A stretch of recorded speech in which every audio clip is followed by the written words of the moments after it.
ஒரு சட்ட முன்வடிவு பேரவை விவாதிக்கப்படுகையில் மக்களால் தேர்ந்தெடுக்கப்பட்ட பேரவை உறுப்பினர்களுக்கு மட்டுமே அதில் திருத்தங்களை முன்மொழியவோ அதற்கான விளக்கங்களை ஏற்றுக்கொள்ளப்பட்டால் திருத்தங்களை திரும்ப பெறவும் இல்லையெனில் வாக்கெடுப்பை கோரவும் அதிகாரம் உள்ளது. இத்தகைய சட்ட முன்வடிவு பேரவையால் நிறைவேற்றப்படுவதற்கு முன்பு அதன் மீது கருத்துக்களை தெரிவிக்கும் அதிகாரம் மாண்புமிகு ஆளுநர்களுக்கு வழங்கப்படவில்லை. எனவே மாண்புமிகு ஆளுநர் அவர்களிடம் வரப்பெற்றுள்ள செய்தியில் இடம்பெற்றுள்ள கருத்துக்களை இந்த மாமன்றம் ஏற்றுக்கொள்ள இயலாது.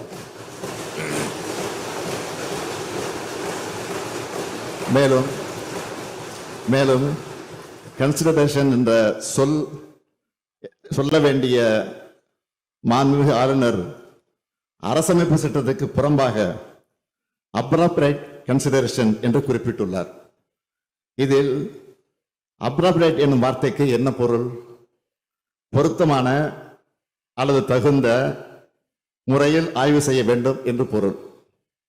இப்பேரவை சட்ட முன்வடிவுகளை பொருத்தமற்ற முறையில் அல்லது தகுந்த முறையில் அல்லாமல் ஆய்வு செய்யும் தோணியில் பொருத்தமான அல்லது தகுந்த எனும் பொருள்படக்கூடிய வார்த்தையை சேர்த்திருப்பது இந்த பேரவையின் மாண்பை குறைக்கக்கூடிய கருத்து என்பதால் அது ஏற்றுக்கொள்ளத்தக்கதல்ல.